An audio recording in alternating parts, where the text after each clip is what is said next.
A D-class personnel is strapped on the seat. He trembles with fear. Foundation researchers with well-protective clothing carefully dropped this mysterious red liquid on the D-class personnel. At this moment, death becomes the most extravagant hope of this D-class personnel. Hi, I'm D-class 0. Today, let's talk about SCP-009, the Red Ice.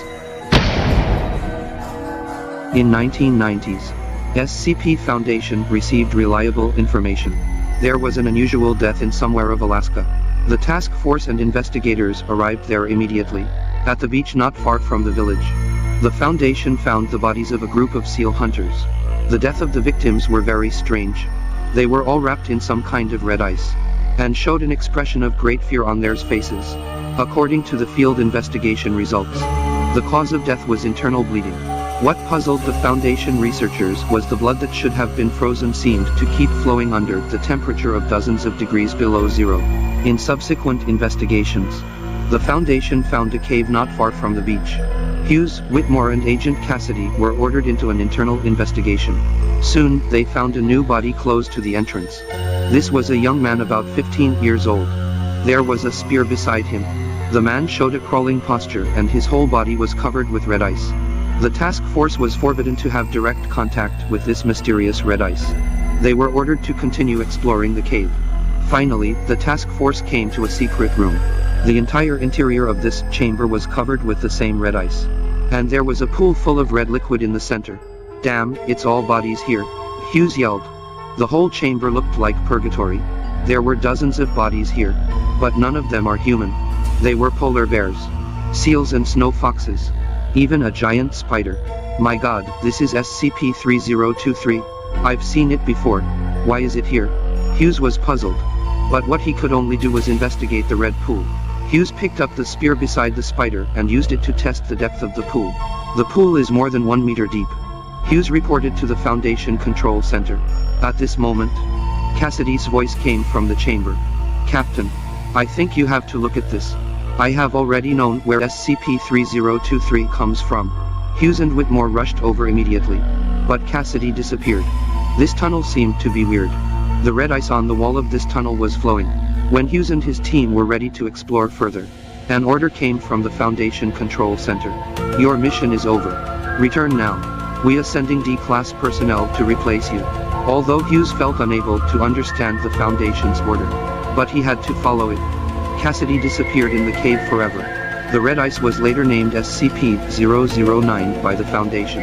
According to the study of SCP-009, the researchers are surprised to find out that the composition of red ice is actually distilled water.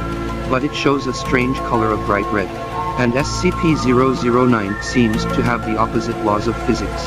It is the opposite of ordinary water. When the temperature is between 100 and 0 degrees, SCP-009 is liquid, and it freezes directly above 0 degrees, volatilizes into gas below 100 degrees.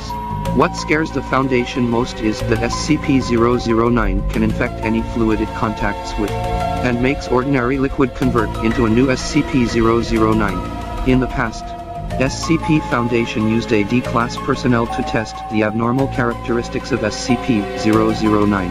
The experimental results showed that, in the early stage, SCP-009 would begin to absorb the water on the skin surface of the subject. At this point, in addition to a slight sense of warmth, the subject didn't notice any abnormality at this stage. But soon, because of the subject's body temperature, the temperature of SCP-009 would rise above 0 degree. The freeze would start where it was exposed. The ice would slowly spread to the middle layer of the skin. This process could last from minutes to hours. After that, the temperature of SCP-009 continued to rise. At this time, the subject showed a physical disorder. The whole body of the subject would be punctured by the crystal. However, all wounds were blocked by SCP-009. There were almost no blood loss in the subject. The subject showed tens of hours of pain. Eventually, the subject would die in great pain. Considering the extreme danger of SCP-009, in reality, any test on SCP-009 should be banned.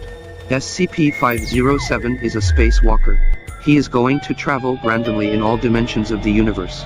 SCP-107 is a turtle shell. Dropping any liquid inside the shell will cause rainfall in some areas. The Foundation uses SCP-507 and SCP-107 to test the effects of SCP-009 exposure to the outdoors. The results are as follows. Red ice falls into the test area with moderate strength. 27 minutes later, the plants in the test area begin to react out of control. Within a few minutes, all the test areas are frozen. All the plants in this area turn bright red. They evolve tentacles and show forms of movement. Now, the origin of SCP-009 needs further investigation.